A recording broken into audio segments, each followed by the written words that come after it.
का कोई यही नहीं रहेगा, मतलब मैक्सिमम उसमें एफर्ट डाल, लेकिन जब एक्चुअली वो प्रोडक्ट हम ले लेते हैं उसके बाद उसमें बहुत सारे क्वेरीज आते हैं। एडटेक इंडस्ट्री का जायंट कहा जाने वाला बायजूस पिछले साल 400 करोड़ से 1341 करोड़ की वैल्यूएशन कैसे किया? इतनी फास्ट ग्रोथ के पीछे क्या है राज? बायजूस की डर्टी बिजनेस स्ट्रेटजीज और उसकी एम्प्लॉयज़ की टॉक्सिक वर्किंग एनवायरनमेंट, वो भी कॉल रिकॉर्डिंग के साथ। और वो कौन सी स्ट्रेटजीज हैं जिसकी मदद से बायजूस ने अपने सारे कॉम्पिटिटर्स को खा गया? और सबसे बड़ा सवाल, आखिर बायजूस इंडियन मम्मी पापा को कैसे कन्विंस करता है अपने कोर्स को खरीदने के लिए? चलिए जानते हैं इस ऑडियो रिकॉर्डिंग के साथ। फर्स्ट स्टेप, सबसे पहले बायजूस का एम्प्लॉय एक टारगेट पेरेंट्स के पास फोन करता है। वी टेंड टू नो कि हर चीज को मैं प्रॉपर एनालाइज, क्योंकि सर आप भी जानते हो कि हर क्लास दूसरे क्लास से इंटरलिंक्ड होता है, कि जो चीजें हम लोग अगर हम सेकेंड में कॉन्सेप्ट सेम रहता है। तो in same way with biology also, कि उसका मैंने पैटर्न देखा, आई वाज क्वाइट कंफ्यूज कि व्हाई इज इट हैपनिंग। तो मैंने सोचा मैं एक बार पेरेंट्स से खुद एक बार बात करूं, जस्ट टू नो कि what is the thing with the child, so that I can help him more in this studies, क्योंकि actually she is liking the application. Because call पर एम्प्लॉय पेरेंट्स के ऊपर प्रेशर डालता है कि आपका बच्चा पढ़ने में काफ़ी कमज़ोर है, लेकिन अगर वो बायजूस का कोर्स करेगा तो वो भी शर्मा जी के लड़के की जैसा स्कोर कर सकता है। ये सब करने के बाद आता है बारी सेकेंड स्टेप का, जिसमें बच्चे के पढ़ने के तरीके को गलत बताया जाता है। कहने को थोड़ी सी डिफिकल्ट चीज लगती है, बट है बहुत सिंपल चीज। उन्होंने हर चीज रटी है, उन्होंने चीजों को समझना नहीं शुरू किया है। तो थिंग इज, उन्होंने कॉपीज देखे हैं, फॉर्मूलाज को रटे हैं, रटी चीज हमेशा भूल जाई जाती है।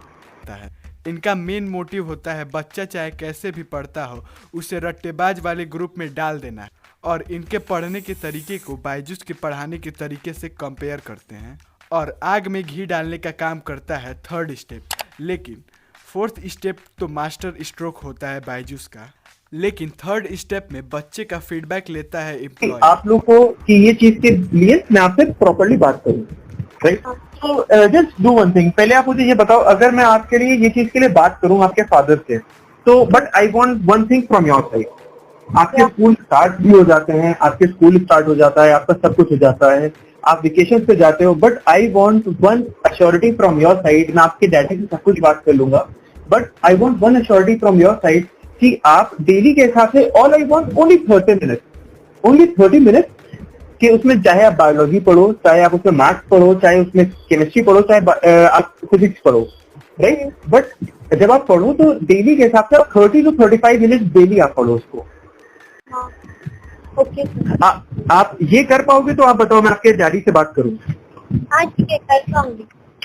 बच्चे का फीडबैक लेते टाइम एम्प्लॉय फ़ोन को स्पीकर पर ज़रूर कराता है ताकि पेरेंट्स भी बच्चे का फीडबैक काफ़ी अच्छे से सुन सके, और उसकी फीडबैक की वजह से पेरेंट्स को भी लगे कि बायजूस के साथ उनके बच्चों का फ्यूचर काफ़ी ज़्यादा ब्राइट हो सकता है। इसके बाद बायजूस का एम्प्लॉय एक मास्टर स्ट्रोक खेलता है। पहले तो बच्चे का फीडबैक काफ़ी अच्छा रहता है और फिर ऑफ़र सुनाकर 50 to 60% पेरेंट्स को ये एग्री करा लेते हैं कोर्स खरीदने के लिए। अगर इकोनॉमिक्स टाइम्स की माने तो बायजूस के पास 40 मिलियन रजिस्टर्ड कस्टमर हैं और 2.8 मिलियन पेड सब्सक्राइबर हैं।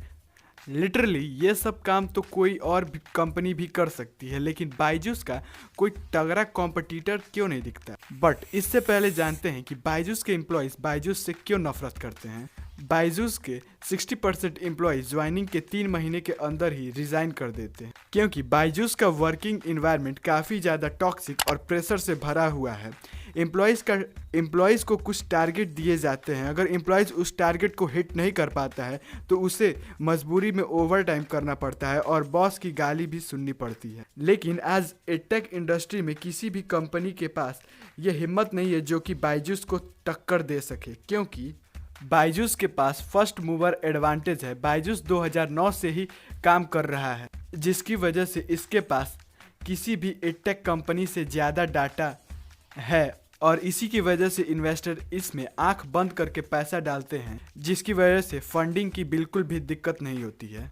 और बायजूस अपने डाटा को और भी ज़्यादा बढ़ाने के लिए छोटे छोटे कंपनीज़ को खरीद लेता है, और कई बार बहुत बड़े बड़े कॉम्पिटिटर्स को भी निगल जाता है बायजूस, जैसे कि आकाश इंस्टीट्यूट जिसको उसने $1 बिलियन में ख़रीदा था। और वाइट हेड जूनियर भी। इतनी मैसिव डाटा कलेक्शन बायजूस के पास है जिसकी वजह से कोई भी कंपनी एडटेक इंडस्ट्री में बायजूस को आंख दिखा नहीं सकती है और अकेले मार्केट लीडर बनी हुई है एडटेक इंडस्ट्री में। लेकिन अपने समय की किंग्स ऑफ रोड कहे जाने वाली एम्बेसडर कार, जिसे नेताजी वाली कार भी कहा जाता है, वो अब क्यों नहीं दिखती है? अगर जानना है तो ये वाली वीडियो जाकर ज़रूर देखो।